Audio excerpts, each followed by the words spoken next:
Buenas tardes a todos, bienvenidos al segundo Ateneo Interresidencia de los Centros Formadores FAC.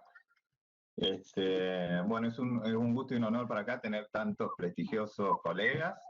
Dentro de la función de la Secretaría de Formación, del Cardiólogo en Formación, es tratar de apoyar y fomentar que los mismos residentes desarrollen actividades para su propia formación y acompañarlos para que dentro del camino de la Federación Argentina de Cardiología puedan terminar y ser expertos en las subespecialidades que elijan.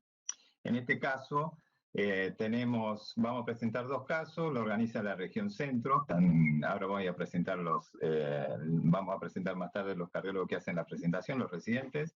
Como panelista residente tenemos a la doctora Macarena Grassi, que es, representante de la CONAREC zonal de Córdoba, trabaja en la clínica Benesarfield, la doctora María Pilar López Santi, del Hospital Italiano de La Plata, el doctor Mario Barreto, residente de la Clínica San Jerónimo de la ciudad de Santa Fe, la doctora Carla Pina, del Hospital Privado de Tucumán, del Centro Cardiológico de Tucumán, Lilian Vázquez, del Hospital Provincial de Neuquén, y Patricio Ramos, que es de la Clínica de Neuquén. Este va a ser el panel de expertos residentes que van a tratar de interiorizarse en el caso y ver cómo ha sido la conducta, y los expertos, cardiólogos ya con mucha experiencia en el tema, van a tratar de dilucidar si la actitud de trabajo, el tratamiento en estos casos fueron correctos o se podría haber hecho algo mejor. Para ello hemos invitado al doctor Jorge Camiletti, ex presidente de la Federación Argentina de Cardiología, jefe de servicio de cardiología del Hospital Italiano y el fundador, digamos, de la Secretaría del Cardiólogo en Formación. Él tuvo la idea que creo que ha sido muy certera esa idea para tratar de mejorar a los residentes. Después el doctor Gustavo Paterlini, de la unidad coronaria del Hospital de la Clínica Privada de Cardiología de Tucumán. El doctor Germán Quirela, cirujano cardiovascular, de la Fundación del Sur, en Chipoleti, Neuquén y Neuquén, Chipoleti, Río Negro y también en Neuquén. El doctor Hugo Londero, que todo el mundo lo conoce, hemodinamista y jefe de servicio de hemodinamia de la Sanatorio Allende de Córdoba.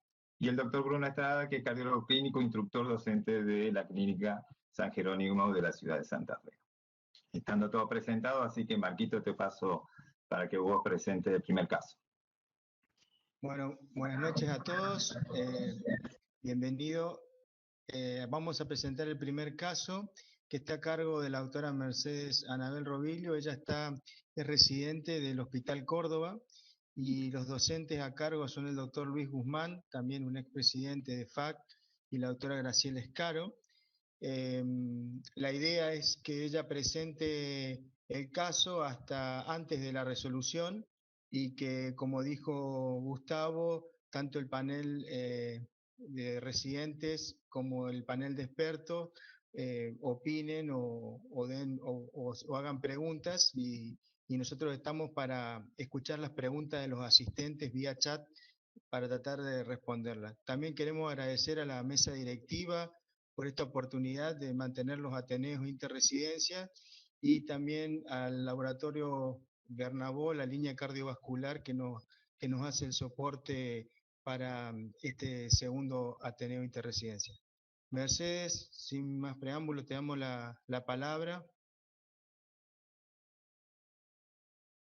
Buenas noches a todos. El caso que nosotros vamos a presentar es un paciente masculino de 44 años con antecedentes de COP, ex tabaquista de 30 paquetes años, consumidor de cocaína que abandonó el hábito hace 2 años. Como antecedente de enfermedad actual, el paciente cursó un síndrome coronario agudo el 26 de febrero del 2020, complicado con edema agudo de pulmón, shock cardiogénico, disparo cardíaco reanimado, que fue asistido en otra institución, con buena evolución. El paciente fue derivado al Hospital Córdoba para realizar la cinecoronariografía. Trae la internación previa, un ecocardiograma que informa función sistólica del ventrículo izquierdo disminuida en forma moderada a severa debido a trastornos segmentarios de la motilidad, patrón diastólico de tipo restrictivo, insuficiencia tricuspidia leve, elevación de la presión venosa sistémica. En esta primera imagen, que es de la coronariografía realizada en marzo del 2020, lo que tenemos es una proyección oblicua anterior izquierda, en la cual se observa la arteria coronaria derecha, que es de gran tamaño, de buena calidad y sin lesiones histográficamente significativas. En la primera imagen de la izquierda, lo que vemos es una proyección oblicua anterior derecha, en la cual se evidencia una lesión subtotal de la arteria circunfleja que compromete un ramo lateroventricular, es una lesión en bifurcación, que de acuerdo a la clasificación de Medina sería una lesión 1-1-1. Y en la imagen de la derecha lo que vemos es una proyección craneal derecha, donde se objetiva la lesión de la circunfleja y una punción de la descendiente anterior luego de dar un gran ramo diagonal. Estas son las lesiones que acabamos de describir. Posteriormente, luego de hacer la cinecoronariografía, al paciente se le solicita un screen con drogas. Estas son las imágenes del ATC. En la primera imagen tenemos, lo que podemos ver es que se pasan 2 días para proteger al ramo lateroventricular, y en la segunda imagen de la derecha lo que se ve es la colocación de una stent con drogas a circunfleja, que se considera exitoso por presentar flujo TIM3. En cuanto a la lesión de la descendente anterior, se intenta recanalizar sin éxito. Luego del ATC, al paciente se lo reinterroga, y él lo que refiere es presentar disnea clase funcional 2 de aproximadamente una semana de evolución, y se le adjunta un nuevo soplo, por lo cual se decide su internación para realizar estudios complementarios. Al examen físico, el paciente presentaba al ingreso una tensión arterial de 160, una frecuencia cardíaca de 90 latidos por minuto, saturación de oxígeno del 97%, con una frecuencia respiratoria de 15, tiene un índice de masa corporal de 31, al examen cardiovascular tiene un R1 normofonético, un soplo sistólico en banda y un mesocardio de 3/6, un R2 aumentado, y no presenta signos de congestión ni de bajo gasto. Al examen respiratorio, murmullo vesicular positivo, sin ruidos sobreagregados, buena entrada bilateral de aire, y a nivel del examen del abdomen no presenta ninguna alteración. En cuanto al electrocardiograma, lo que podemos apreciar en esta imagen es un ritmo sinusal con una frecuencia cardíaca estimada de 95 latidos por minuto, y lo que se evidencia es una isquemia subepicárdica anterolateral y no mucho más. En la radiografía de tórax, lo que vemos en este caso es una radiografía de tórax, una proyección posterior-anterior con un índice cardiotorácico conservado y tiene signos de hipertensión venocapilar. En cuanto al laboratorio, como positivo, tiene 10.600 blancos con fórmula conservada, se tiene un poco elevado los monocitos en 16, tiene un sodio de 127, y los gases arteriales una PO2 de 78.7 con una saturación de 94.8%. El resto del laboratorio no tiene ninguna connotación. En nuestra institución se realiza un ecocardiograma Doppler, en el cual lo que informa es un diámetro diastólico de 63 con un diámetro sistólico de 40, dilatación de la aurícula izquierda con un área de 2D de 25.74 centímetros cuadrados, ventrículo izquierdo levemente dilatado con adelgazamiento y fibrosis del septum anterior y apical, 5.5 milímetros de espesor, un gran aneurisma apical, asinesia anterior, medial y apical y de los segmentos distales de la cara lateral e inferior, apical, hipocinesia del resto de los segmentos y deterioro severo de la función sistólica con una fracción de reacción del 26%. En el septum anterior se observa muy adelgazado y fibrótico, y a nivel de la unión del tercio medio y distal se observa una CIB de 8 milímetros aproximadamente. Válvulas estructuralmente normales, ventrículo derecho levemente dilatado con función sistólica conservada, un CAPSE de 17.2 milímetros. En cuanto al Doppler, presenta un shunt de izquierda a derecha a nivel de la CIB, estimándose un gradiente máximo de 45 milímetros de mercurio, que expresa aumento de presiones a nivel de las cavidades derechas de la arteria pulmonar, con un QPQS de 4.8. Tiene insuficiencia mitral leve, no significativa, y disfunción diastólica del ventrículo izquierdo grado grado 2, aumento de presión de esfínter diástole del ventrículo izquierdo. En esta imagen lo que vemos es una imagen de un eco transesofágico, en el cual tenemos una vista mayor de la aorta en un eje longitudinal, en el cual se observa principalmente un gran aneurisma a nivel apical y una solución de continuidad a nivel del septum interventricular.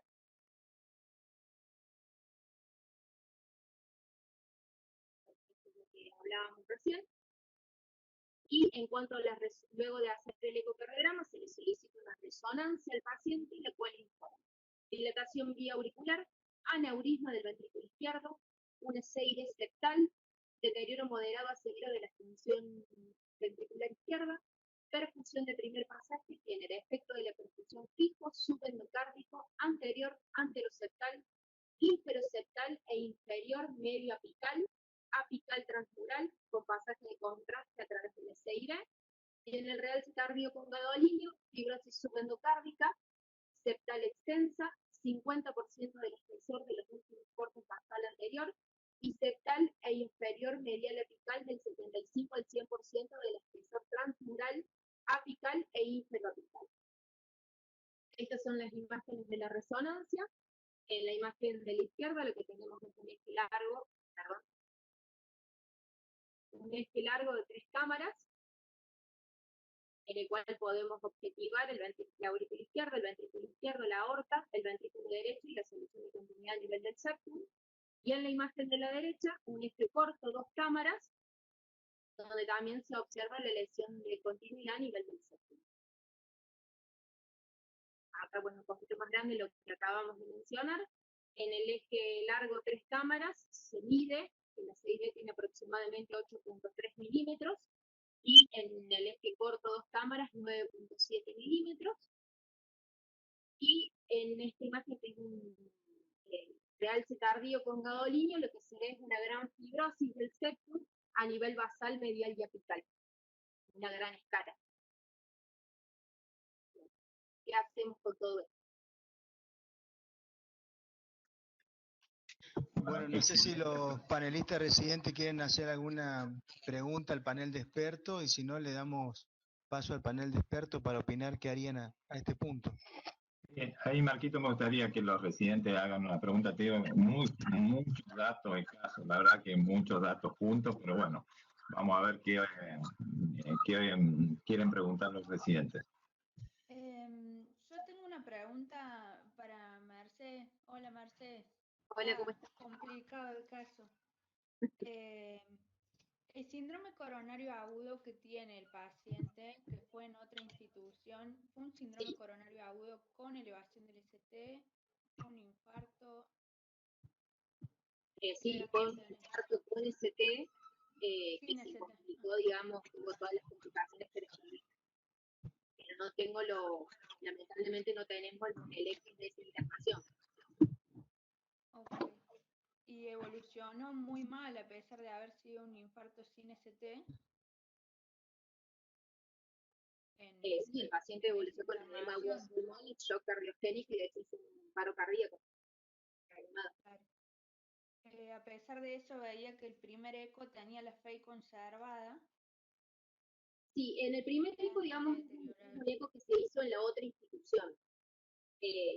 El paciente presenta el síndrome coronario, evoluciona mal, se lo compensa, en un segundo momento se le pide la CCG diagnóstica, se realiza el SCG, se le piden los estén con drogas y después vuelve a nuestra institución y al momento, digamos, de la colocación del stent, debido al síntomas que presentaba el paciente, se decide su internación para estudiarlo un poco más.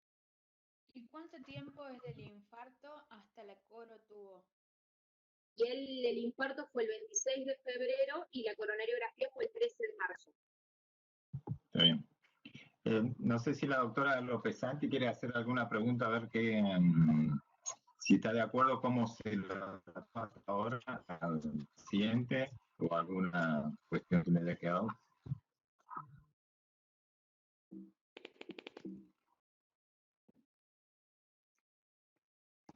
Bien, quiero hacerte dos preguntas. La primera, ¿se sabe del ecocardiograma que le hicieron en la primera internación cuando tuvo el síndrome coronario agudo? ¿Cuántos días posterior al evento fue ese ecocardiograma? Porque ahí no se evidenciaba ningún tipo de CIB ni nada.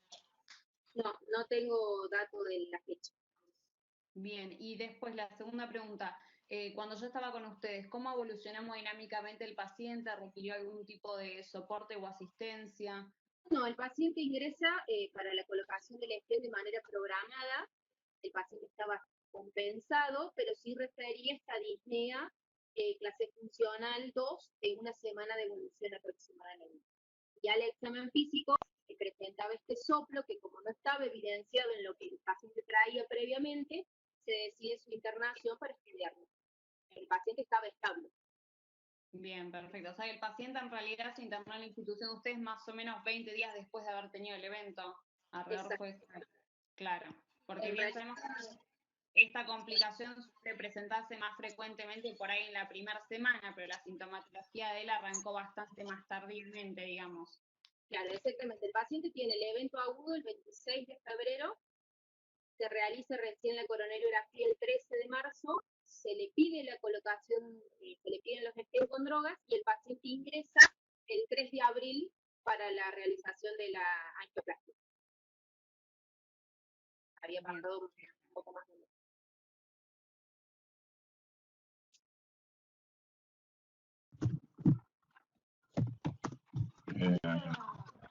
Otra pregunta, perdón, ¿no? La CIB era septal y la localización era... ¿Qué localización tenía la CIB? Septal, pero ¿a qué nivel? Sí. A nivel Medio apical me pareció. ¿Medio apical era? Ok. sí. Porque esto no fue la imagen. Bien. El doctor Mario Barreto, ¿tenés alguna pregunta para hacerle a la doctora Romilio? Pueden preguntarle también al panel de expertos o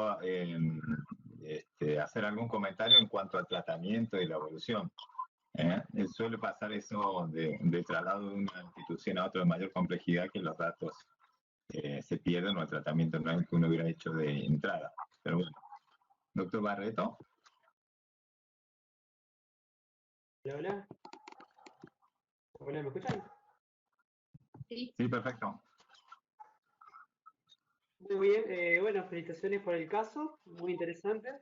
Me parece un caso muy complicado. Sí, lo discutiría con el jardín si tenemos la disponibilidad para ver si este paciente tiene una resolución quirúrgica. Lamentablemente la disfunción sistólica es significativa. Fue una presentación tardía del infarto. Bueno, buscaría opiniones en el jardín quirúrgico.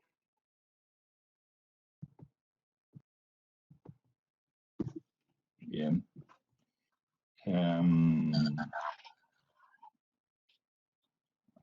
¿Algún otro reciente comentario? Si no, pasamos al panel de expertos.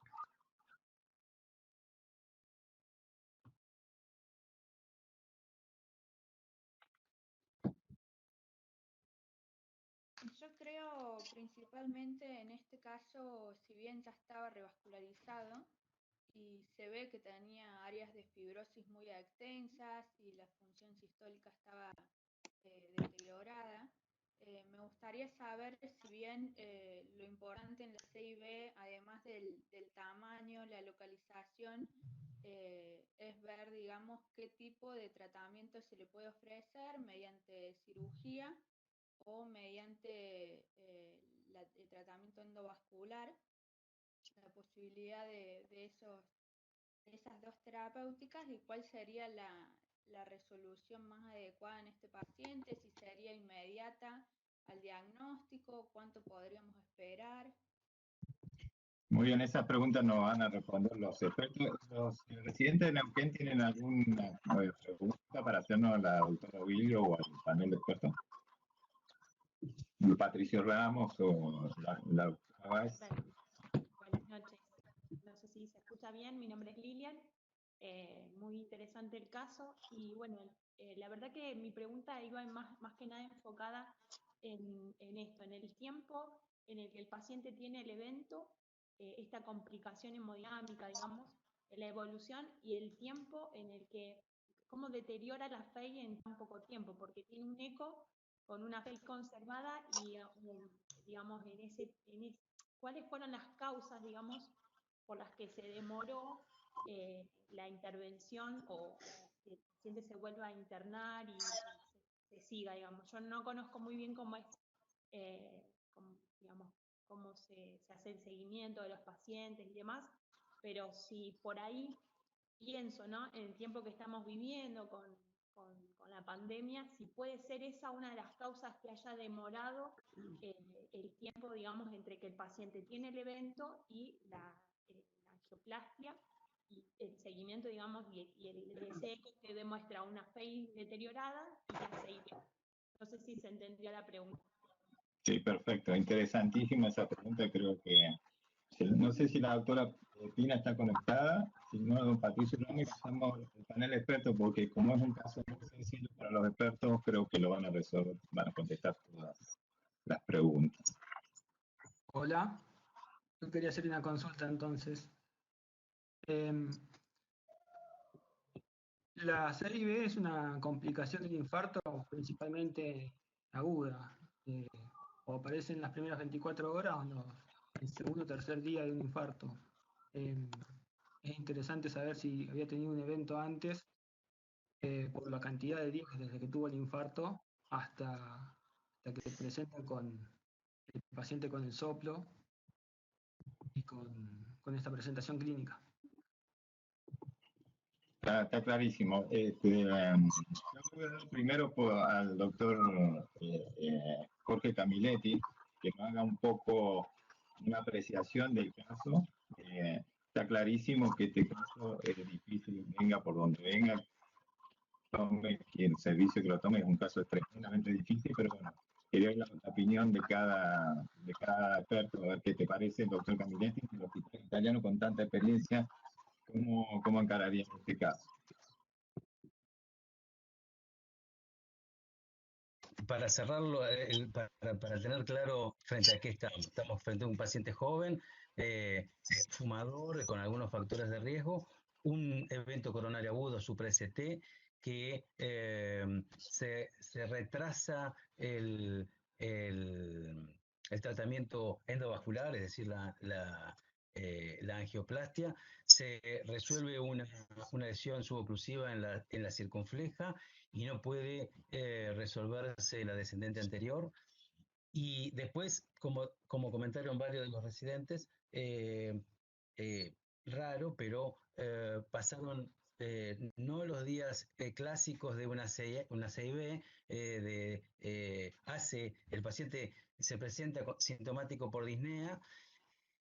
Datos que me parece que son importantes a tener en cuenta: el electrocardiograma no muestra ondas Q en el electrocardiograma, probablemente nos deja una idea de algo de viabilidad miocárdica.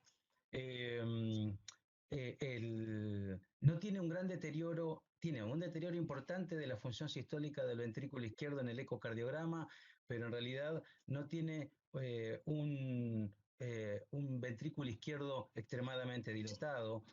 Puede haber mucho atontamiento dentro de ese ventrículo. Y después, cuando vemos la reso, vemos que parece, el realce tardío con gadolinio, parece no tener viabilidad en la punta del ventrículo, es decir, en casquete, pero tiene una captación subendocárdica del gadolinio de un 50%, probablemente eso nos marque que hay algo de viabilidad ahí. Mi sensación es que, bueno, esta complicación aguda del infarto habitualmente son quirúrgicas. Me parece que habitualmente no, son quirúrgicas. Me parece que hay que revascularizar, no solamente resolverle la complicación aguda mecánica sino revascularizarlo al paciente. probablemente sea un paciente de riesgo por el deterioro significativo de la función sistólica del ventrículo, pero mi sensación es que es un paciente para hacer resolverle la CIB y revascularizarle la descendente anterior. Habría que ver si, bueno, me gustaría escucharlo a Germán, que tiene muchísima experiencia, si habría que acomodarle la geometría del ventrículo, pero bueno. Antes de pasar a Germán, me gustaría ver la opinión del doctor Estrada. Así vemos los dos clínicos y después vemos la controversia entre el doctor Londero y Girel, a ver si ellos resolverían el caso y si nosotros como clínicos podemos también inclinarnos hacia una u otra. Doctor Estrada. Sí, buenas noches. Gracias por la invitación a la participación. La verdad que el caso muy interesante. Yo creo que tenemos muchos datos a partir de la llegada del paciente al hospital privado, en donde se hizo una secuencia de estudios o de manejo excelente, por decirlo así, y tenemos poca información previo a la llegada del paciente al hospital privado. Inclusive no tenemos el electro del evento o un electro previo al ingreso a la sala de hemodinámica. Yo creo que, como también me están comentando, digamos, los compañeros, los colegas, no parece ser una complicación clásica digamos, por los días de un infarto agudo de miocardio. Digamos, uno esperaría la CIB como máximo a los 7, 10 días posterior al evento y acá estamos hablando casi de 20 días. Quiero comentar algo con respecto a la decisión que se tomó digamos, en el hospital de intentar abrir la descendente anterior. O sea, estamos hablando de un paciente con síndrome coronario agudo con supranivel de cemento CT, con una arteria ocluida hace más de 20 días, y ahí se intentó abrir la descendente anterior. Probablemente ahí nos está faltando información, si quería que a lo mejor la doctora o los médicos que han participado se nos pueden brindar más información, si ellos decidieron en ese momento intentar abrir la descendente anterior porque consideraban que el paciente tenía viabilidad en esos segmentos. Esa sería una pregunta que yo me haría, porque en el caso de que ellos intenten, o que se haya intentado abrir la descendente anterior porque consideraban de que había músculo para salvar, creo que desde el punto de vista hemodinámico, después a lo mejor me pueden corregir los colegas que hacen la especialidad, hubiese tratado de ingresar primero y abrir la descendente anterior.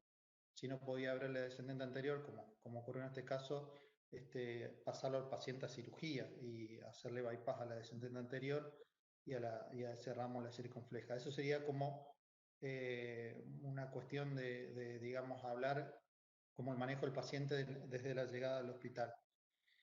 Y después ahora, con el escenario que tenemos planteado, yo creo que es un paciente joven, que tiene pocas comorbilidades, por ahí habría que clasificarlo un poquito mejor a su enfermedad pulmonar obstructiva crónica, pero no tiene falla renal, no parece tener otras comorbilidades, y ya viene teniendo varias complicaciones del evento, o sea, hizo una falla ventricular aguda, hizo un aneurisma asociado a ese evento y ahora esa es una comunicación interventricular. Este paciente digamos, la evolución del paciente va a ser mala, por lo cual yo creo que la mejor decisión debería ser hacer cirugía, tratar de cerrar, obviamente, de cerrar la CIB, tratar de evaluar con el cirujano si se puede hacer una aneurisectomía y, bueno, obviamente el bypass a la descendente anterior. Pero bueno, me gustaría por ahí, si hay alguna de las preguntas que me planteé, que se pueden responder y también como... Sí, son muchas preguntas. Creo que me parece que el doctor Londero viene justo a escena ahí para tratar de contestarte por lo menos dos o tres preguntas que vos realizaste. Doctor Londero, no sé qué opina del caso. Sí, yo cuando me presentan estos casos trato de hablar de qué haría de ahora en adelante, porque siempre hacer futurología al revés, back to the future, es difícil porque uno no tiene suficientes elementos. Sin embargo, hay algo raro acá, que es que la aparición de la CIB es bien tardía. Entonces, yo creo que uno tiene que sospechar que algo pasó después del intento de angioplastia de arteria descendente anterior. Se puede haber tapado la arteria, digamos, no como crítica a quienes lo hicieron, sino como, digamos, una posibilidad que le puede ocurrir a cualquiera. Por ahí algo ocurrió en esa lesión y se tapó la diagonal. Habría que tener un nuevo elemento de juicio antes de decidir una conducta, para ver qué pasó con la arteria. También me parece importante aportar que cada vez hacemos menos ventriculogramas durante la angiocoronariografía. Yo no estoy muy convencido que eso sea lo mejor. En este caso en particular hubiera sido bueno tener un ventriculograma en el momento de la primera o de la angiografía para ver cómo estaba la contracción, etc. Ahora, ¿qué hacemos hoy?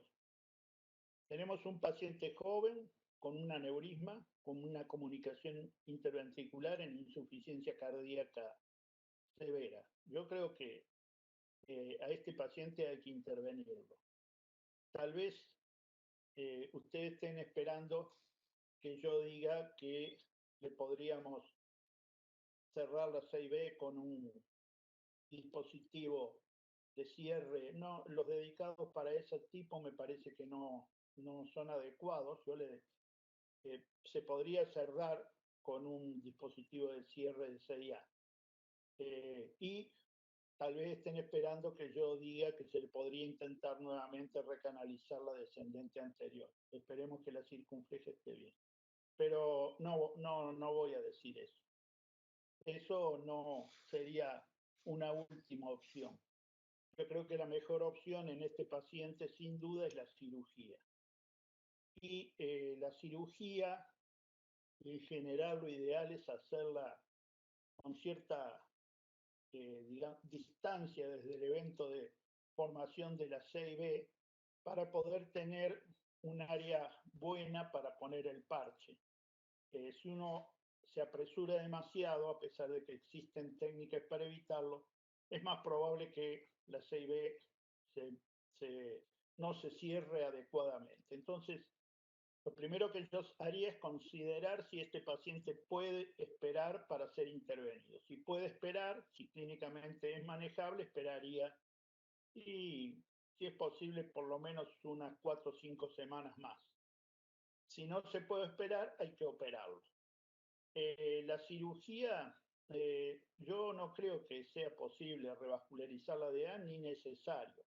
Habría que ver cómo está la diagonal, que en una de esas sí merece revascularización, pero la DA no era muy grande y seguramente va a quedar incluida dentro de la aneurismectomía, o sea, eso va a hablar Girera, que sabe mucho más que yo de esto, pero en general ellos hacen un parche tomando como un sándwich en toda la sutura del ventrículo y por lo tanto anulan la descendente anterior, la dejan ahí en el tejido que resecan o en la zona de cierre.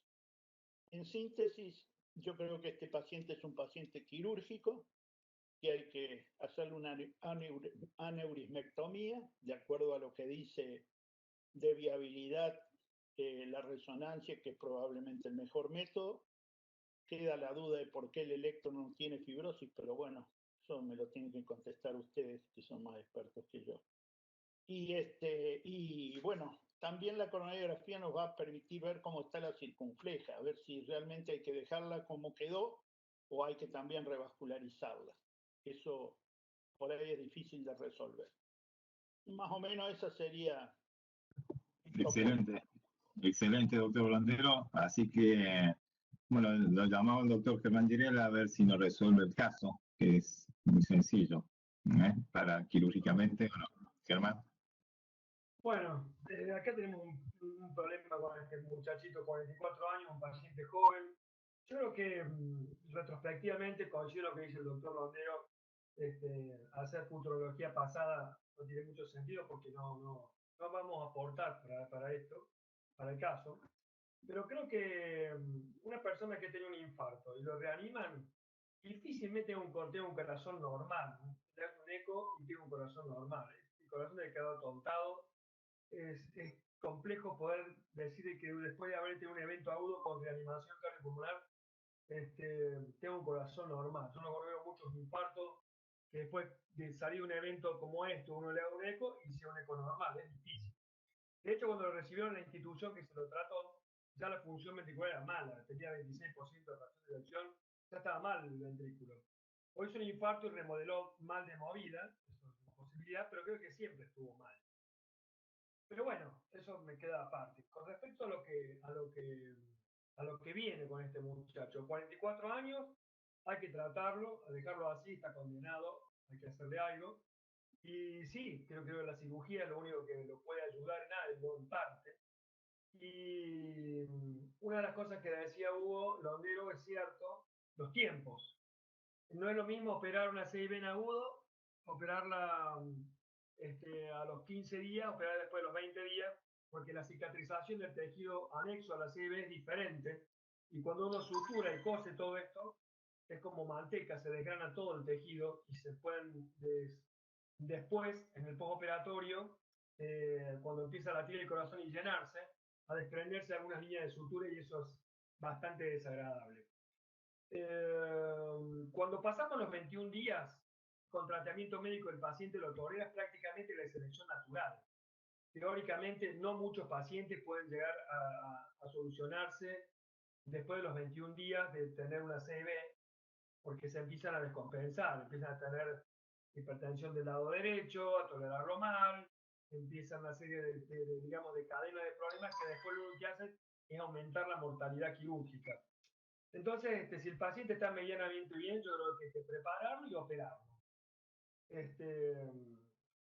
Tener un balón de contrapulsación, pensar en poner un balón de contrapulsación antes de la cirugía, si es posible, dormido, respirado antes, balón de contrapulsación y las drogas miotrópicas y operar.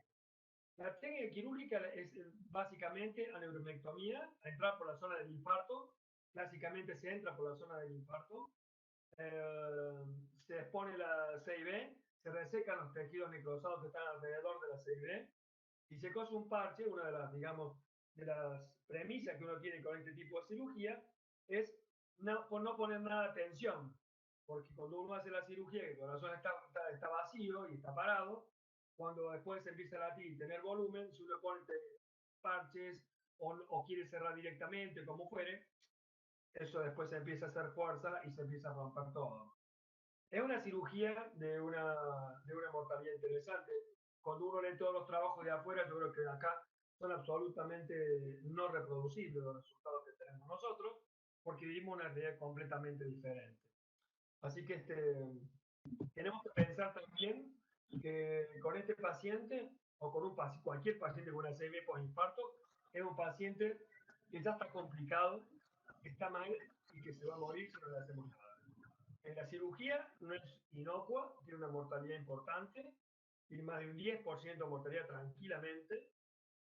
Una cirugía de una CIB postinfarto, más también. Y bueno, hay que hacerla igual, porque una que salga bien justifica todas las que salen mal. Así que creo que este chico hay que operarlo y hay que... El hecho, como decía el Londero, rebajar la DEA o no, probablemente está en la zona del infarto y se va a dar la neuroctomía.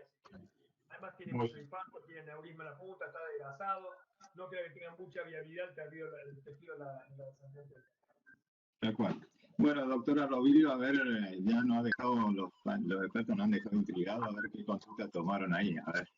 Bueno.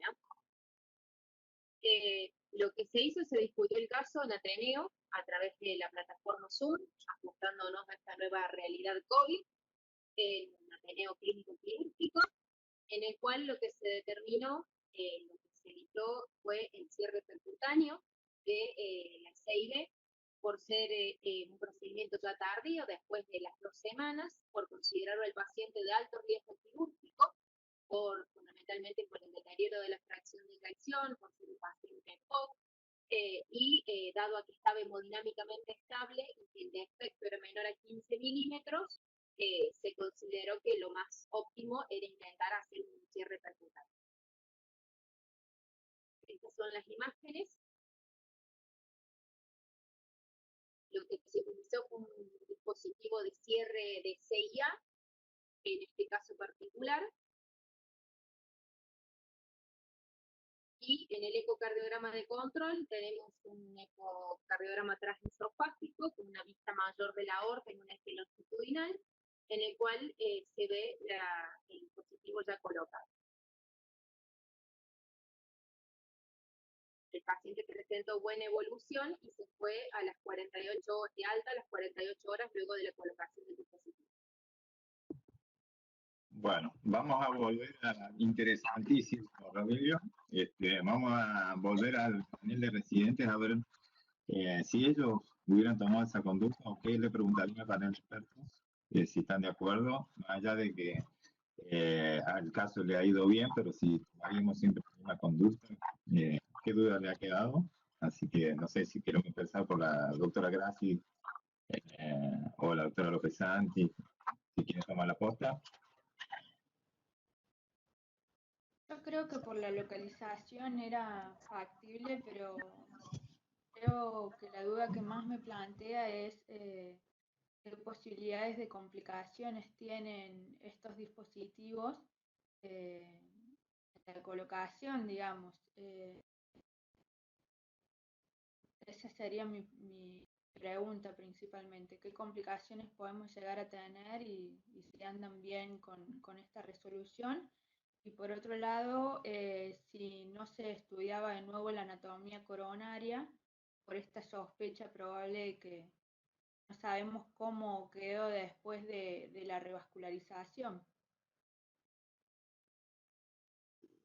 El doctor Barreto o Pilar, María Pilar, si quieres hacer algún comentario. Bastante impactante cómo terminó el caso con, digamos, el consenso de expertos. Sí, sinceramente controvertido. Mi idea original hubiese sido la cirugía, como dijera, con asistencia ventricular, intentar corregir la escena anterior si de ser factible.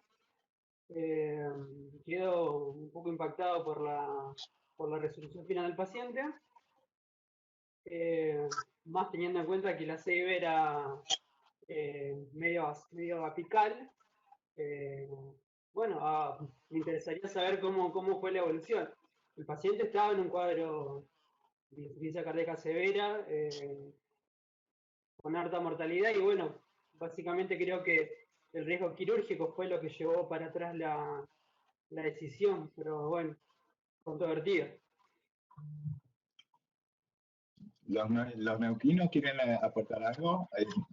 Sí, yo quiero hacerle una pregunta principalmente al doctor Girela, ya que pertenecemos a la misma zona, digamos, y nosotros derivamos pacientes al lugar donde él trabaja. Preguntarle qué experiencias tienen ellos con con el tratamiento percutáneo. ¿Qué experiencia tenemos nosotros en la zona? No sé, doctor.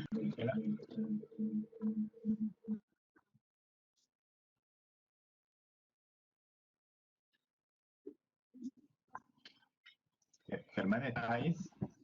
Si no, arrancamos con los clínicos. Me gustaría repasar con los clínicos, con el doctor Camilletti, el doctor Estrada, si les parece la resolución del caso, el algoritmo que nos mostró la doctora, interesantísimo, si están de acuerdo o si en sus instituciones hacen lo mismo.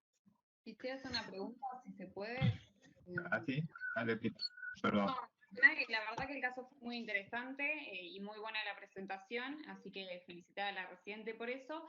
Y también yo hubiera pensado por ahí como que la solución hubiera ido más por el lado quirúrgico y no por la resolución percutánea, pero yo creo que también debe tener mucho que ver, más allá del riesgo quirúrgico, con la experiencia del centro. Creo que en estos casos es muy importante la experiencia del servicio. No sé si en el servicio de ustedes había experiencia con este tipo de intervenciones o no, y qué resultados habían tenido. Hola, ¿se escucha ahí, Gustavo? Sí, Maquito, sí, Maquito. Bueno, quería comentar un par de cosas porque es importante que sepan que el paciente, con lo que preguntaba el doctor Londero, cuando se intenta abrir la DA, queda exactamente igual la DA hasta tercio medio y no se pierde el ramo diagonal. Y fue ahí que el paciente, en esa misma internación, como explicó Mercedes, se le encuentra la disnea y el soplo, como ustedes ven, y desencadenó todo esto.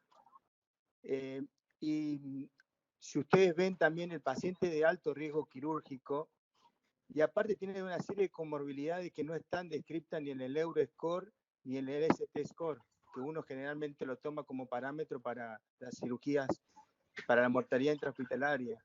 Como dijo el doctor Girela, parece muy fácil decir va a cirugía, pero resulta que le tiene que cerrar una 6B, le piden que le hagan un bypass a la DA y posteriormente que le haga una neuromectomía. O sea, lo que hizo el HER-TIM, me parece en este caso, fue optar por el cierre percutáneo para bajarle el riesgo quirúrgico y de esta manera a lo mejor darle una segunda chance, intentar revascularizar la DA otra vez con angioplastia o bueno, ya ir con una, no es lo mismo hacer una lima a la DA y no cerrar una 6B, que como dijo el doctor Girela, generalmente no son cirugías de muy alto riesgo. Yo creo que la mortalidad va más allá del 10%.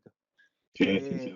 Así que ese era un comentario para que sepan. Y a lo mejor no voy a pecar diciendo que a lo mejor nos comimos la CIA desde el ingreso, desde que el paciente ingresó, y no fue después de la angioplastia. A lo mejor vino para cinecoronografía, le palpamos la radial, no le hicimos el ventrículo y le hicimos la coro, vimos la lesión y dijimos va angioplastia. Hay que ser también sinceros con ese punto. Pero me parece que la resolución para este paciente fue más que todo bajar el riesgo quirúrgico y por ahora no fue malo. Fue muy reciente el caso. Nos ayudó el doctor Alejandro Peirón, que tiene mucha experiencia en lo que es cierre de 6A y 6B. Sí, estaba viendo la fecha que es la hora de junio. Quería también, entonces, a los clínicos, el doctor Camilleri, una moraleja y el doctor Estrada, a ver qué le merece o qué nos ha enseñado este caso a nosotros. En mi caso me gustó mucho el algoritmo que mostró la doctora cuando terminó el caso, o para tomar la decisión, el del HER-TIM, porque me parece que es interesante. Yo creo que si tengo un centro que, como decía Pilar López Santi, tiene experiencia en el cierre percutáneo de la comunicación interventricular y los hemodinamistas me plantean que están convencidos que lo pueden hacer sin demasiadas complicaciones posteriores. Y no tengo idea de revascularizar la descendente anterior. Me parece una muy buena idea. Yo particularmente sigo pensando que la cirugía era lo que más me gustaba porque hubiera hecho la revascularización de la DA, hubiera hecho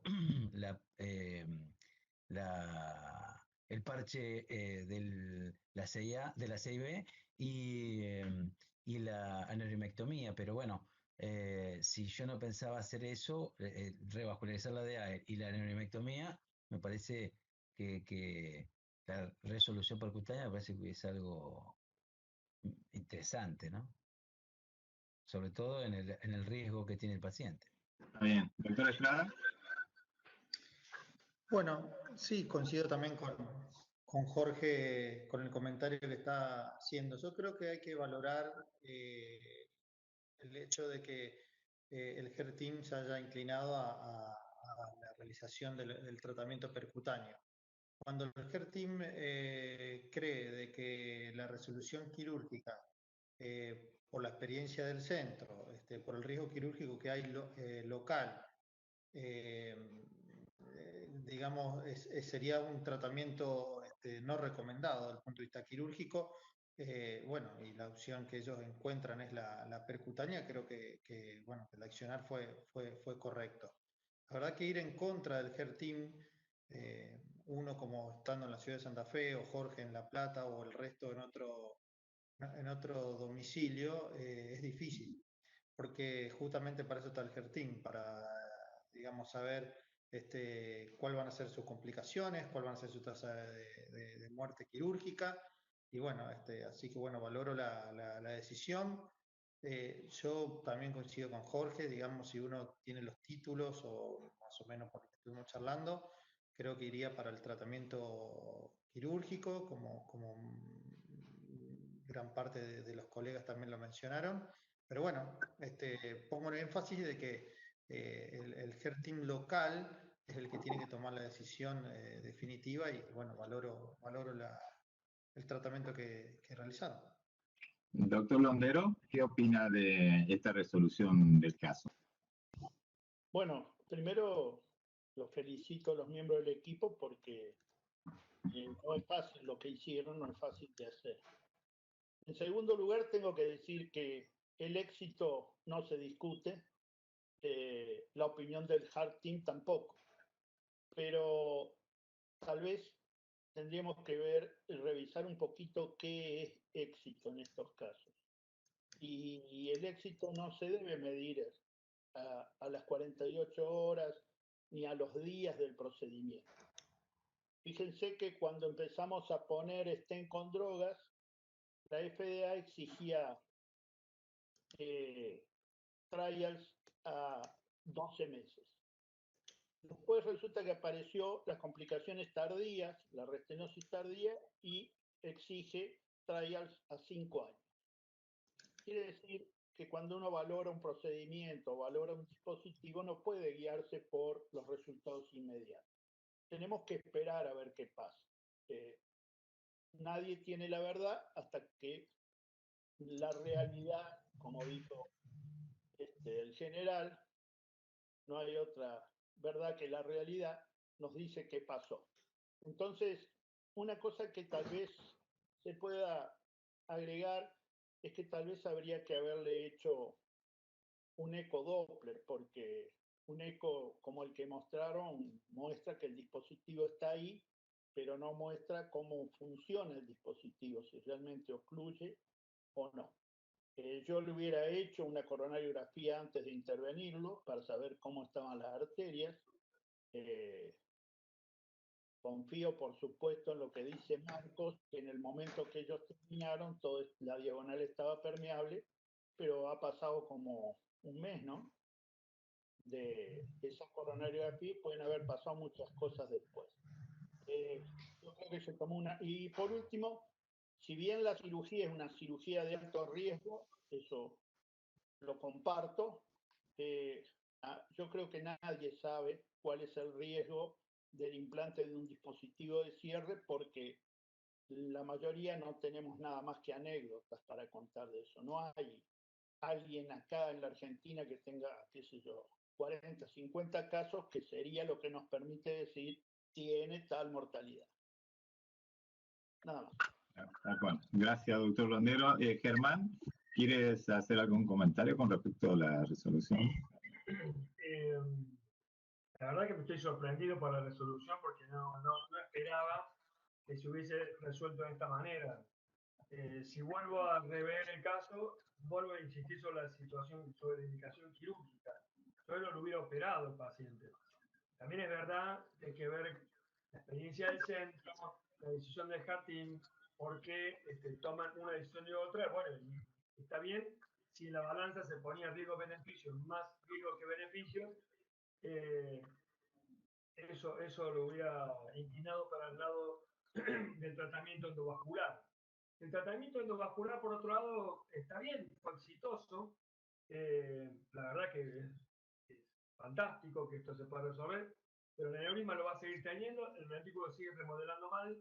Si bien es cierto que el estudio Stitch con el aneurisma y los resultados del aneurisma no ha mostrado mucha diferencia entre resección de aneurisma en pacientes que con falla cardíaca, cirugía de falla cardíaca, Sin embargo, yo creo que lo hubiera operado, le hubiera hecho la neuroendolectomía y el cierre de la CIB a pesar de los riesgos. No creo que en el centro donde estoy yo sea muy diferente a lo que están trabajando en Córdoba, porque, digamos, lo manejamos relativamente parecido, los métodos de asistencia circulatoria son similares, no tenemos grandes cosas para ofrecer, pero yo creo que hubiera insistido sobre que el tratamiento quirúrgico era lo ideal. Esto, digamos, ¿tiene una alta mortalidad? Sí, la tiene, estamos de acuerdo. Y como decían, puede ser más del 10%. Pero también es verdad que el tratamiento endovascular es anecdótico. No hay ningún estudio serio, y Hugo puede decirlo por mí, porque está más en el tema endovascular que yo, pero no hay ningún estudio serio a largo plazo en distintos lugares del mundo donde el tratamiento endovascular sea la indicación, digamos, para este tipo de tratamiento. Se buscó este equilibrio, se consiguió un éxito inmediato, fantástico. Pero no sé si es el mensaje que hay que dejarle a todos. Si yo tengo una CIB, voy a pensar o voy a tratarlo por vía endovascular. No me parece que sea un buen mensaje para dejar después de esta discusión. Creo que la cirugía, aún con los riesgos que tiene, sigue siendo la primera indicación. Bien, muy bien, Germán. Y vamos a hacer una última pregunta del chat porque tenemos otro caso más y queremos disfrutarlo también, aunque esto da para hablar una semana entera. El doctor José Dimita del Hospital del Carmen, residente de cardiología de Mendoza, pregunta, dada la resolución que se decidió, ¿creen si es recomendable realizar algún otro método que determine viabilidad miocárdica para determinar una eventual revascularización del ascendente anterior? No sé si alguno del panel lo quiere abordar esa pregunta.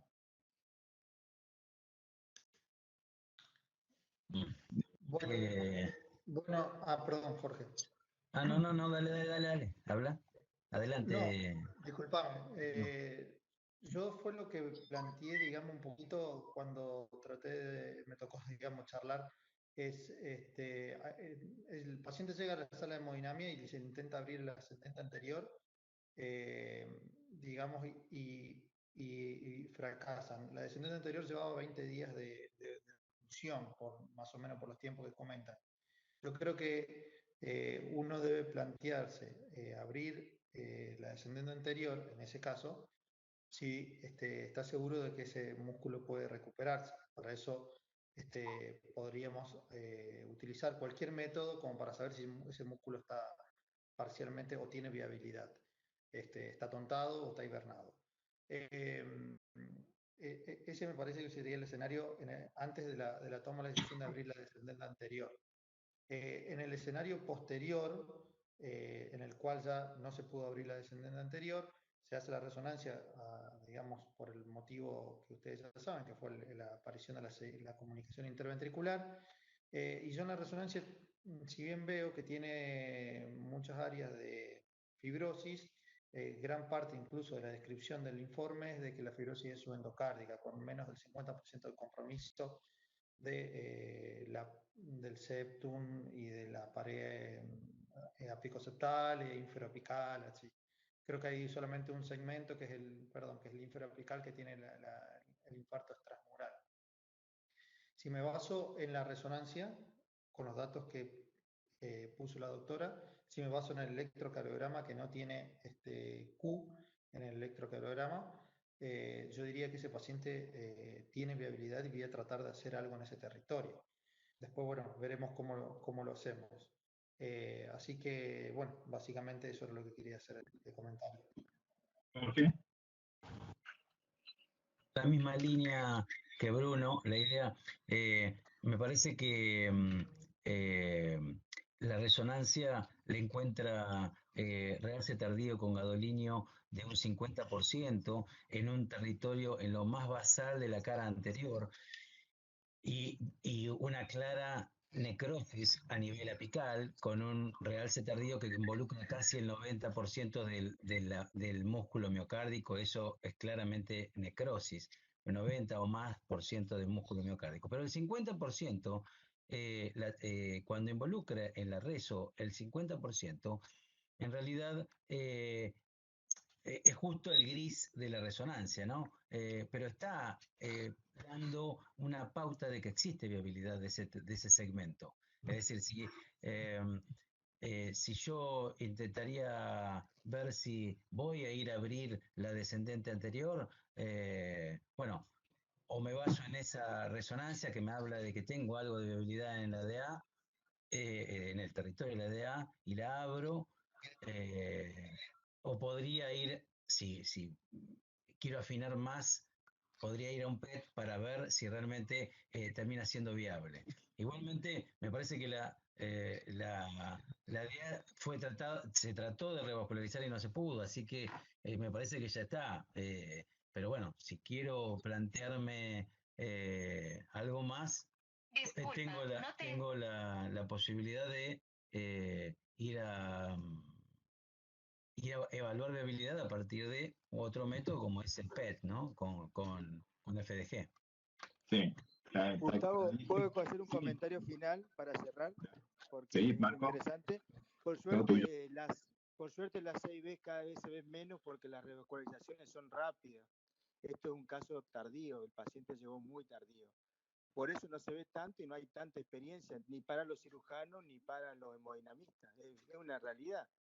Pero les comento que haciendo un poco la parte bibliográfica, ayudando a los residentes, uno se lleva una sorpresa del tratamiento percutáneo, está ocupando una relevancia muy importante y sobre todo para pacientes que tienen comorbilidades como este paciente. Y seguramente, como dijo tanto el doctor Girela como el doctor Hugo Londero, vamos a tener que esperar a fin de año y tal vez hacerle un estudio de viabilidad y, ¿por qué no, un intento nuevo de intentar recanalizar esa DA? Así que en eso estamos. Pero bueno, felicitar a la doctora Mercedes Roviglio y me pareció un caso muy, muy interesante para mostrar. Sí, y a través de ella todo el Heart Team de ahí, a todo el equipo, porque bueno, no le ha tocado un caso fácil de resolver, así que bueno, en honor al tiempo vamos a pasar directamente al segundo caso. ¿Quieres presentarlo tú, Marcos? Bueno, si querés presentamos el segundo caso. En este caso está la doctora Julieta Losita, que es residente del Sanatorio Allende, y van a presentar el caso, los docentes a cargo, la doctora Viviana Arias y el doctor Julio Bono, que es el actual presidente de la Sociedad de Cardiología de Córdoba, y el doctor Eduardo Moreira, que está a cargo del servicio, jefe del departamento. Así que, Julieta, te damos la palabra. Quiero solamente agregar y agradecerle a los residentes, al doctor exquisito doctor Losita, que el Sanatorio de Allende estamos tratando que pase a ser un centro formador de la Federación Argentina de Cardiología, que eso sería un honor para nosotros. También estamos en eso con el doctor Tibaldi, así que ojalá lo podamos anunciar bastante pronto. Bueno, así que, doctora, Julieta. Bueno, buenas tardes a todos. La idea con este Ateneo era un poco hablar del estudio de la enfermedad coronaria. Vamos a presentar un paciente de 43 años, sexo masculino, sin antecedentes patológicos, antecedentes tóxicos, que era tabaquista, 1,5 paquetes año, y sí realizaba mucha actividad física, era maratonista. El paciente se presenta a una consulta al consultorio con dolor precordial, atípico, de 1 mes de evolución, de una intensidad moderada y que se asociaba a grandes esfuerzos, una clase funcional 1, y por momentos se irradiaba a cuello. En el consultorio el examen físico era totalmente normal, salvo un poco de la tensión límite, pero ninguna alteración ni en su examen físico ni en los signos vitales. Se le hizo un laboratorio que tampoco mostraba ninguna alteración, inclusive las troponinas ultrasensibles fueron de 3,5.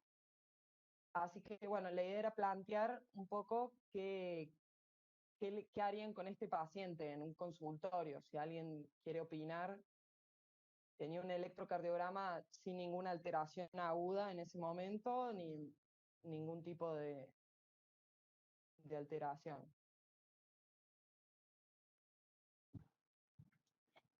Yo creo que este es un momento para que opinen los residentes. Es un caso, digamos, que a ver que dentro de su formación y del centro donde trabajan, al panel de residentes que hay en Neuquén o en La Plata, ¿qué estudio le harían a solicitud de la doctora?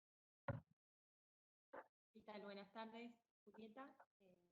Bueno, yo no sé, le pediría una ergometría, por ejemplo, ver si el electro, como vos decís, es totalmente normal, pero ver si la ergo muestra algún cambio. Eso le pediría yo, digamos.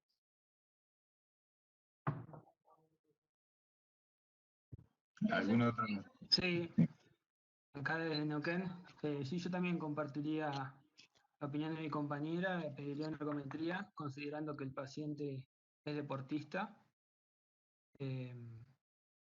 Después consultaría un poquito más acerca de los antecedentes, porque dice que es deportista, pero también fuma, es tabaquista, y consultaría sobre algún otro tipo de factores de riesgo. Y después trataría de profundizar más un poquito en el interrogatorio del dolor, haciendo referencia a que todavía no estoy pensando si realmente es un dolor típico o es un dolor no característico de origen coronario. Pilar, o Nicolás, bueno, Nicolás, vos estás en el caso, así que no te vamos a preguntar a vos, pero bueno, María Pilar. Primero quería preguntar por los antecedentes de los familiares del paciente, si tiene algún antecedente positivo en la familia. Ninguno, nada. No referiría a él. ¿No? Y bueno, y en segundo lugar, yo creo que este tipo de pacientes, si bien tienen pocos, digamos, factores de riesgo cardiovascular y el dolor por ahí orienta más hacia algo atípico, creo que se merece realizar algún estudio no invasivo. Entonces, concuerdo con la idea de la ergometría, alguna prueba de esfuerzo y también probablemente algún ecocardiograma como para saber dónde estamos parados. Creo que no hay que desestimar tampoco este tipo de dolores ni tranquilizarse con el hecho de que el paciente no tenga factores de riesgo. Sí, yo creo que dentro del panel de expertos, Jorge Camilletti nos va a aportar bastante en este parate del caso. Si él está de acuerdo con los chicos, todos digamos, han estado de acuerdo con la ergometría, no sé si opina lo mismo. Mira, si uno analiza lo que dicen algunas guías y la última guía publicada por la Sociedad Europea de Cardiología de síndrome coronario crónico, como lo definen ellos al ángulo crónico estable viejo, la vieja definición de ángulo crónico estable, actualmente se lo define como síndrome coronario crónico. Esta nueva guía de la Sociedad Europea le entran a estos pacientes dependiendo un poco del riesgo y en general, dependiendo del riesgo, entran por un estudio funcional o un estudio anatómico. En este caso en particular, es un paciente de 43 años que solo tiene como factor de riesgo que es fumador y podríamos decir que porque tiene un índice de masa de 26, tiene sobrepeso en realidad, pero tiene un electro normal y Julieta nos planteó que tenía un dolor precordial atípico, pero es maratonista. Por lo tanto, podríamos definirlo como un paciente de bajo riesgo, ¿sí? Pero yo particularmente me inclino por las imágenes y en este caso, según las guías europeas, entrarían para definir si tiene o no cardiopatía isquémica. En realidad no si tiene isquemia, sino si tiene o no cardiopatía isquémica, entran por las imágenes anatómicas y le haría una TAC multicorte, porque a través de la tomografía multicorte o multislice puedo descartar la enfermedad coronaria y de esa manera quedarme tranquilo de que el paciente no tiene nada. Si el paciente Si el paciente tendría algún factor de riesgo más, quizás en este caso entraría por las imágenes, pero ya por una técnica funcional. Pero en este caso quizás haría una angio-TC no invasiva para descartar la enfermedad coronaria y si es normal, me olvido de que tiene cardiopatía isquémica. ¿Sí? Claro, como dicen las guías NICE. Ahora, con respecto a eso, el doctor Estrada, vamos con los clínicos primero. ¿Qué te parece la apreciación? Sí, yo me tomé en estos minutos que presentaron el caso de sacarle justamente la probabilidad pretest que tenía a través del score o de la clasificación que hay en la última guía de síndrome isquémico crónico, le da un 10%. En ese escenario del 10%, que es una zona gris, uno tiene que ver si si se ayuda con otras variantes, ya sea electrocardiográfica, como en este caso el electronormal, o con la multiplicidad de factores de riesgo, como para decidir si hay que hacer un test de imagen o no. Digo un test de imagen o no porque la verdad que a partir de la última guía y de las últimas publicaciones que hay, si uno quiere descartar enfermedad coronaria tiene que hacer un test de imagen, ya sea ecoestrés, resonancia de estrés, PET de estrés, SPEC o un anatómico como sería una tomografía multislide. Es la primera recomendación. Debemos hacer un estudio de imagen funcional o anatómico para descartar la enfermedad coronaria en el síndrome isquémico crónico, que sería este escenario. Y en segundo paso, si yo tengo que elegir también, concuerdo con Jorge de que hay que hacer la tomografía, porque la tomografía multislide justamente es el escenario en el paciente que tiene más bien bajo riesgo de probabilidad de enfermedad coronaria, como le da a este paciente por su probabilidad pretest. Pero voy un poquito más allá, y el segundo punto que nos dice la guía, y creo que el más importante que debemos llevarnos como mensaje a la casa, es de que el método a elegir para evaluar la enfermedad coronaria en el síndrome isquémico crónico, el método de imagen, debe ser el que más experiencia en el centro local, digamos, uno tenga, más disponibilidad tenga y obviamente se puede adecuar, digamos, las características de los pacientes. ¿Por qué digo características de los pacientes? Porque si el paciente tiene muchas extrasístoles o tiene fibrilación auricular o es un obeso o no podemos alcanzar o no puede colaborar en la tomografía con los movimientos respiratorios, yo no voy a elegir una tomografía multislide y pasaría a otro tipo de método como puede ser un ecoestrés o una cámara. Así que yo transformaría la pregunta que me estaban haciendo en una segunda pregunta a la doctora, y es, en su centro, ¿cuál es el método de imagen que más experiencia tienen como para confirmar o descartar enfermedad coronaria? Sí, antes que te conteste, me gustaría, y por ahí se avance en el caso, me gustaría que el doctor Londero que opine de acuerdo, si está de acuerdo con los clínicos que estamos de acuerdo, me sumo yo al ataque multicorte o un test con imágenes de acuerdo a las circunstancias. Yo primero voy a hablar como cardiólogo clínico para poder decir tres cosas. La primera, hay una tendencia a nombrar solo como angina de pecho típica la que reúne las características típicas de la angina de pecho descrita como dolor precordial que se irradia al brazo. No es así.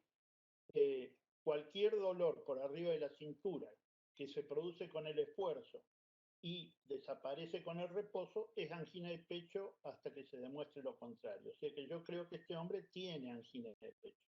En segundo lugar, no sé si se puede catalogar como angina de pecho crónica porque tiene menos de un mes de evolución, si mal no me acuerdo de la historia clínica, o sea que está en un periodo que todavía el cuadro puede ser evolutivo. Entonces, ¿yo qué le haría? Lo primero que le haría es un test evocador de isquemia. ¿Cuál de ellos? Y el más rápido y el más fácil de hacer y el más barato es la prueba de esfuerzo. ¿Le parece bien hacerle una prueba de esfuerzo como primer estudio? Si da negativa, no me quedo tranquilo, pero si da positiva, de alguna forma tengo una información importante. Entonces, a veces hay que, digamos, valorar un método de los dos puntos de vista. Otra cosa que desde el punto de vista de la clínica yo diría que hay que hacer con este paciente es preguntarle si no consume estimulantes. Porque hoy, en los pacientes menores de 40 años, la aparición de infarto agudo, la aparición de obstrucciones o lesiones coronarias muchas veces está relacionada con el consumo, sobre todo de cocaína. Y por su actividad deportiva, que es una actividad altamente demandante, en una de esas se estimula de vez en cuando para poder hacerlo. Entonces yo lo que le haría ahora es una prueba de esfuerzo pronto. Si la prueba de esfuerzo da positiva, probablemente elegiría otro test evocador de isquemia con mayor sensibilidad, como ustedes han nombrado, y dependiendo también de la experiencia que hay en el grupo. No podría ponerme en contra de un ataque multicorte, es decir, no podría decir que no vale la pena hacerla, si usted es también un método de elección en este momento. Entre los tres métodos evocadores de isquemia, cámara gamma de perfusión, ecoestrés y resonancia magnética con estrés para investigar isquemia, yo le diría que hay que elegir el que más experiencia tiene el grupo. Si bien hay algunas diferencias, sobre todo que se están yendo a favor de la resonancia, hay que tener mucha experiencia, hay que ver cómo en ese centro se hacen los otros estudios. Bueno, por último digo que estoy opinando porque si bien este es un caso del Sanatorio Allende, yo no participé del estudio y la resolución de este caso porque estoy en el grupo del Sanatorio Allende del Centro de Nueva Córdoba y este caso no fue estudiado ni visto allí. Germán, ¿algún comentario desde el punto de vista de tuyo? Querría hacer un comentario, quizás también una pregunta para todos ustedes que son clínicos y están en el consultorio con este tipo de pacientes todo el tiempo. Yo pienso que tengo un paciente de 43 años con algunos factores de riesgo, no tantos, pero tiene factores de riesgo, y que es maratonista, y no tiene ningún estudio previo. Entonces, más allá de este ángulo que es atípico y que se lo puede catalogar, bueno, como síndrome coronario crónico, que ya le estamos poniendo un título,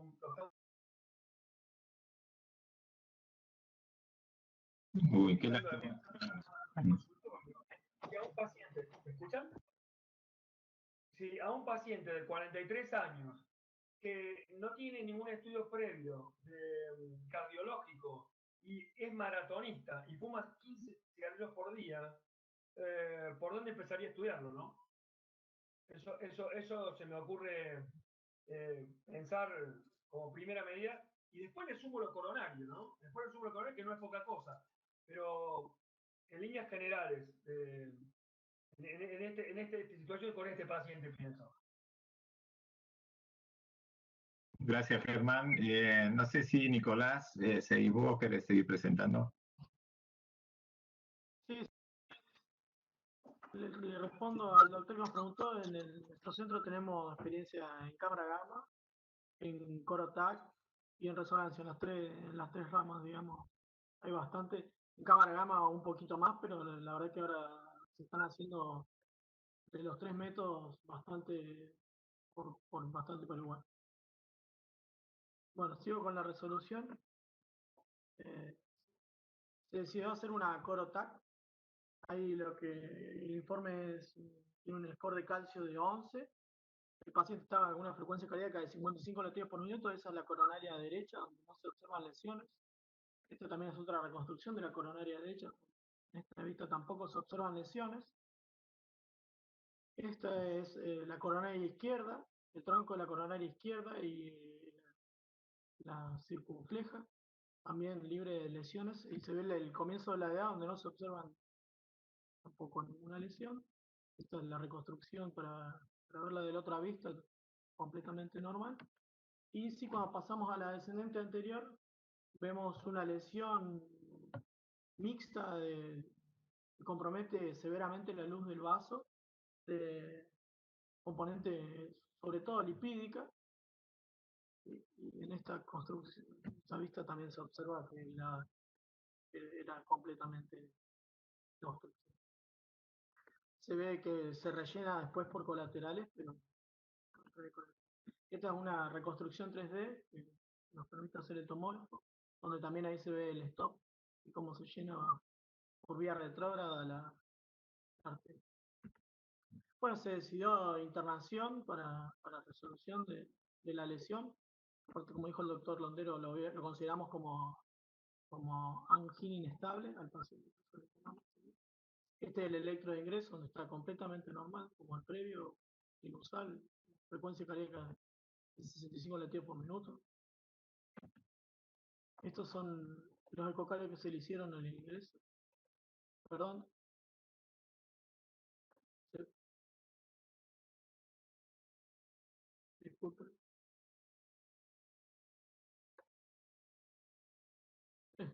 Pasa que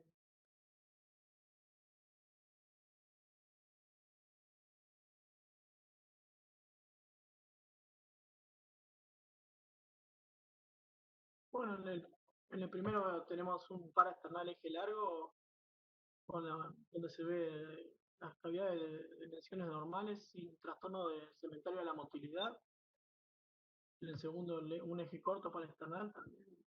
La verdad que el eco estaba completamente normal. Aplicar 4 cámaras, sin ninguna alteración, ni valvulopatías, ni nada. Bueno, se le realizó una cinecoronariografía una vez internado. Esta es la coronaria derecha, donde se ve que era dominante. Y se puede observar donde las múltiples colaterales que eran otorgadas hacia la descendente anterior. Esta es la coronaria izquierda, donde se ve la lesión la descendente anterior en el tercio proximal, tercio medio ahí. Y se ve cómo se llena a través de colaterales que le daban tanto la coronaria derecha como la circunfleja, le daban doble colateral. Este es posterior a la predilatación. No se había podido pasar la guía, se predilató. Y bueno, este es el resultado final. Se le colocó un Stendes Resolute Integrity 3x38 a nivel de la oclusión, el tercio medio de la DA, todo por vía femoral derecha sin complicaciones inmediatas. Y bueno, al alta se dio alta de paciente con rosuvastatina 40 miligramos cada 12 horas, aspirina 100 miligramos cada 24, ticarelol 90 miligramos cada 12 horas, bisoprolol 2,5 cada 12 horas, pantoprazol, más cardiorrehabilitación y por supuesto recomendaciones para que deje. Muy bien, muchas gracias. Bueno, muchas gracias, Nicolás. Yo creo que primero le voy a preguntar además del doctor Caminetti, ser uno de los mejores cardiólogos de medicina nuclear, también hace TAC multicorte con reconstrucción coronaria, así que me gustaría ver qué opinara sobre la angioTAC que nos mostró Nicolás. No, en realidad me parece que el caso se resolvió correctamente y la angioTAC muestra una lesión, una oclusión de la descendente anterior. Y después, bueno, se reafirma en la angio invasiva, ¿no?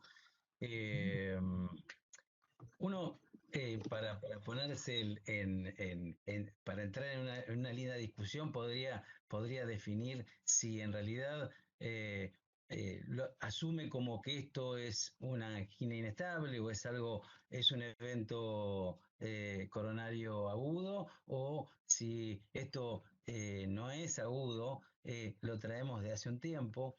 Vemos que tiene una buena capacidad funcional, porque si el paciente es maratonista quiere decir que corre y que en realidad el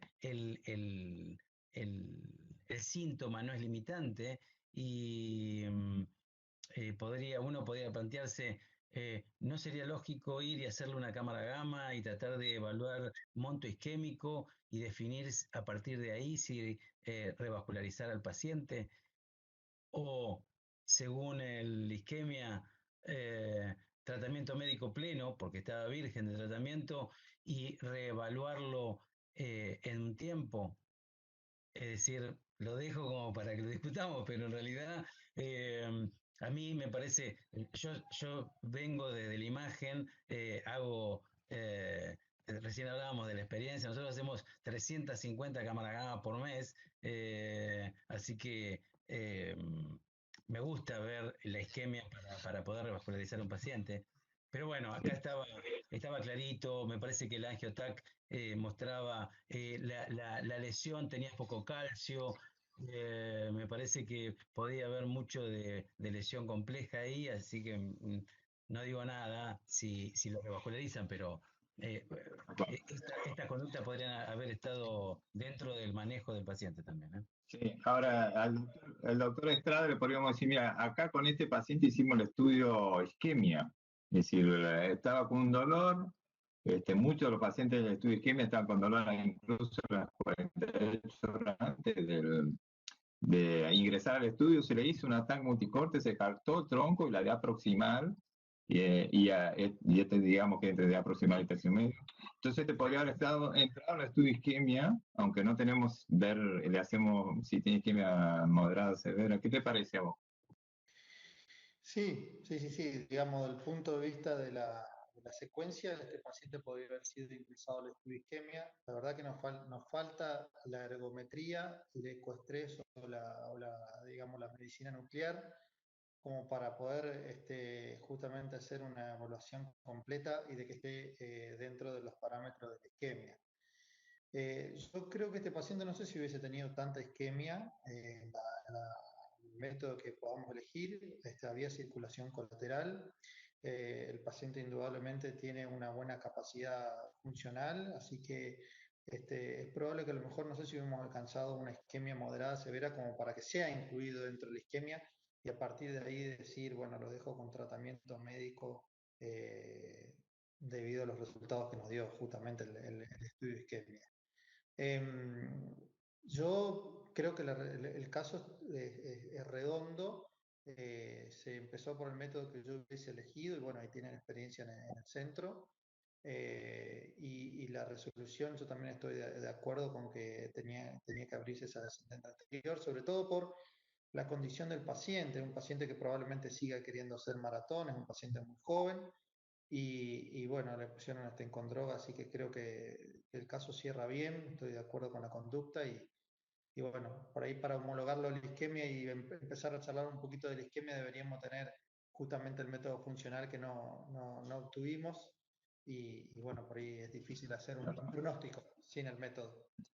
Sí, les recuerdo aquellos que no están familiarizados con el estudio de isquemia, la mortalidad y la mortalidad fue la misma, nada más que a esta altura, los 3 años de seguimiento tenían menos ángulos simplemente que los que no se hizo nada. Doctor Londero, ¿usted qué hubiera hecho? O si está de acuerdo que sí, de su centro, pero ¿algún comentario con respecto al caso?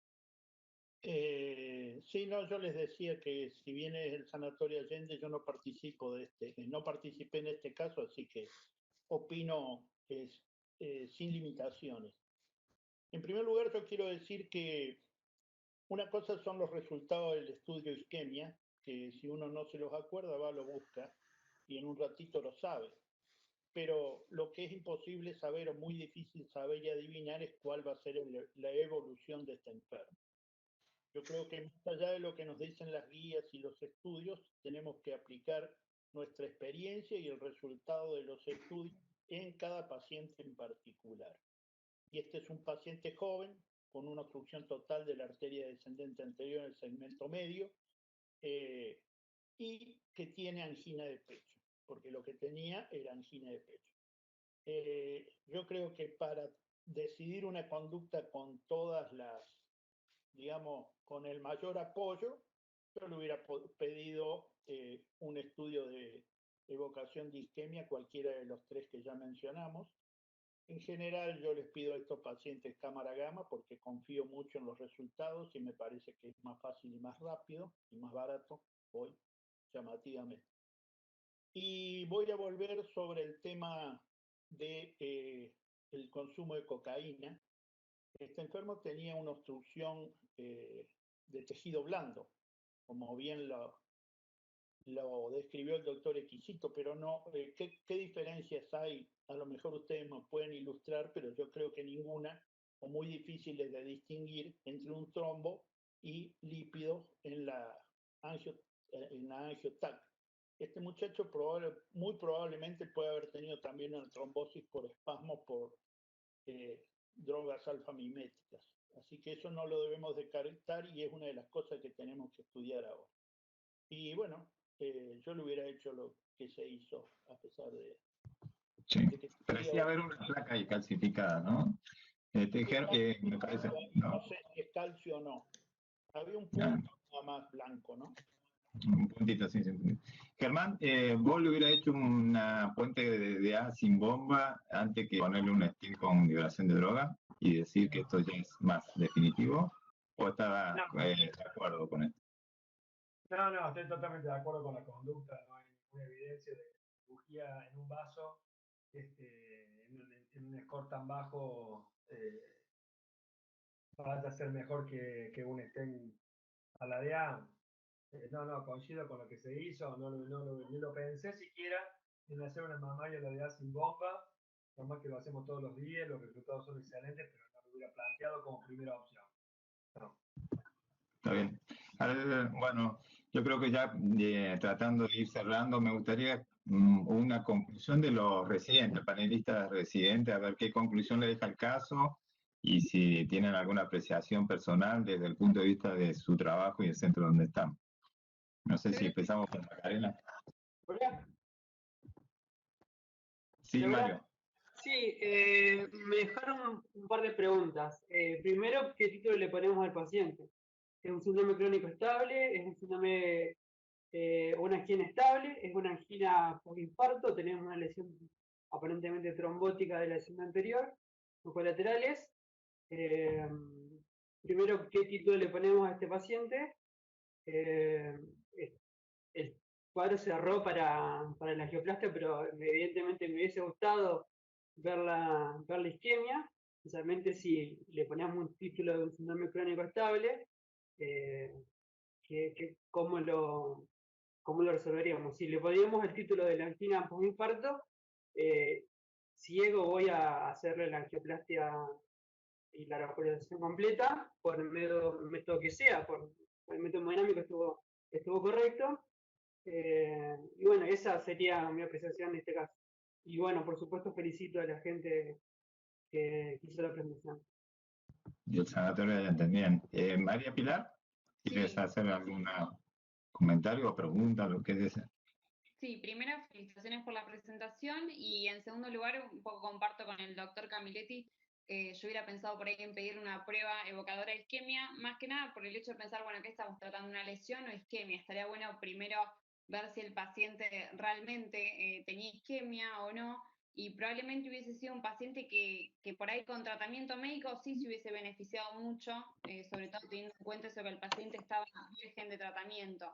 Y una pregunta que me gustaría hacerle a los chicos es cómo siguió el paciente, si posteriormente siguió con dolor o no, sabiendo, bueno, que era una oclusión y ya tenía circulación colateral cuando se hizo la cinecoronariografía. Bueno, no, el paciente fue muy bien. Sigue haciendo la rehabilitación cardiovascular, si bien ahora, bueno, está un poco limitado por el tema de la pandemia, está haciendo ejercicio en su casa. Logró dejar de fumar hace 2 meses que no fuma y no repitió dolor. Se bradicardizó un poco, así que le cambiaron un poco la beta bloqueante, se le bajó la dosis, pero el resto, la verdad que muy buena evolución. Bien. Y una pregunta más que nada como por curiosidad mía. Cuando pusieron el laboratorio ingreso, creo que no estaba el perfil lipídico del paciente, que por ahí es algo también que es importante en un paciente justamente teniendo tan pocos factores de riesgo, por ahí saber qué perfil lipídico tenía. Sí, no teníamos el perfil lipídico de ingreso, lamentablemente. Tenemos uno que le pidió la doctora que le está haciendo cardiorehabilitación y el que le hicimos en la UCO, donde no tenía dislipemia normal, sí tenía la LPA alta. Tenía la LPA de 250, como único alteración en el perfil lipídico, pero nada más. Tenía colesterol total de 180, un HDL de 69 y un LDL de 100, un poquito menos, ¿vale? Bien, perfecto, gracias. Lilian. ¿Tenés alguna... ¿Vos le hubieras hecho una ergometría? ¿Qué te parece si hubiera dado la ergometría con esto? Sí, quizás a lo mejor, como decían, las imágenes tenían circulación colateral y a lo mejor la ergometría no hubiese sido efectiva, no sé, verdaderamente yo no hago consultorio todavía, así que no lo sé. Por ahí una prueba evocadora de isquemia, otro estudio, digamos, beneficiado. También le hubiese hecho un ecocardio para ver si tenía algún remodelado, porque el paciente es maratonista y bueno, ver también eco. Por ahí a lo mejor nosotros, por la experiencia que tenemos, vamos por el camino más largo. A lo mejor hacemos la prueba evocadora de isquemia, el eco, hacemos el tratamiento médico y después quizá vamos complejizando más el periodo de estudios. Por eso está muy bueno poder participar y ver, digamos, las conductas que hay en otros centros. Toman otros centros. Sí, yo le quería preguntar, en la época mía de residente, cuando había una obstrucción 100% y una excelente circulación colateral, antes la cámara gamma se comportaba como una lesión del 90%, o sea que sí o sí iba a dar isquemia, ¿no? Eso hace años atrás en mi residencia. No sé si Jorge Camilete sigue siendo real esto o no es. Mira, en realidad hoy te podés encontrar. El volumen de circulación colateral que tenía el paciente es importante. Yo creo que el paciente, como comentaron, lo dijo Hugo Londeros, tenía ANGOR el paciente, pero a una clase funcional muy alta. Probablemente el volumen de isquemia que íbamos a encontrar no era importante, pero bueno, esto es suponemos, en realidad. A mí me hubiera gustado hacerle una prueba funcional para ver cuánta isquemia tenía. Pero bueno, te podés encontrar con cualquier cosa. En realidad, el monto de isquemia puede ser variable, ¿no? Está bien. Patricio, ¿algún comentario? Bueno, muy buen caso, me gustó. Yo quería hacer unas consultas ahí a los compañeros que presentaron el caso, si la posibilidad de hacer cámara gamma la habían pensado en este paciente. Y nada más. Nico. No, cuando lo evaluaron, el doctor directamente en el consultorio decidió pedirle la colocar. No se discutió en revista de sala ni nada. Bueno, muy bien. Yo creo que para redondear y darle la palabra a Marcos, quiero decirle que, bueno, el tercer Ateneo Interresidencia lo va a organizar la región Cuyo, que va a ser los primeros días de septiembre, y espero que sumemos más gente. Después le tocará a la región de La Plata, bonaerense, y así vamos a ir sumando, porque creo que aprendemos mucho con todo esto y espero que pueda ser fructífero para los residentes. Marcos es representante de la mesa directiva, así que bueno. Hola, ¿se escucha? Hola, ¿se escucha? Hola. Sí, perfecto. Bueno, quiero felicitar por la presentación del segundo caso, muy interesante. Y agradecer nuevamente a todos porque un lunes a las casi 9 de la noche de tener 120 participantes no es fácil. Le queremos decir que desde FAC estamos trabajando mucho para la comunidad joven y la idea es sumarlos y que nos ayuden. Lo que les haga falta pueden contar con nosotros. Gustavo es un pro para eso y esta mesa directiva también. Y agradecerle mucho al panel de expertos por bancarnos a esta hora también y a los residentes, panelistas también.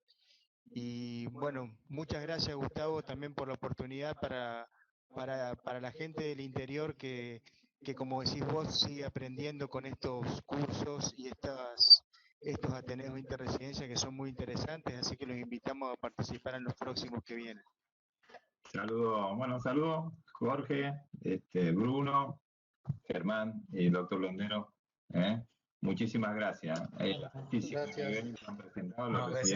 Gracias a ustedes, en serio. Muchas gracias por permitirnos participar en esto. Creo que a mí me da gusto ver a tanta gente joven y con tantas ganas y a esta hora, como dicen todos, estar participando de esto y escuchando diferentes opiniones, sinceramente, y participar con ustedes, para mí es un gran gusto.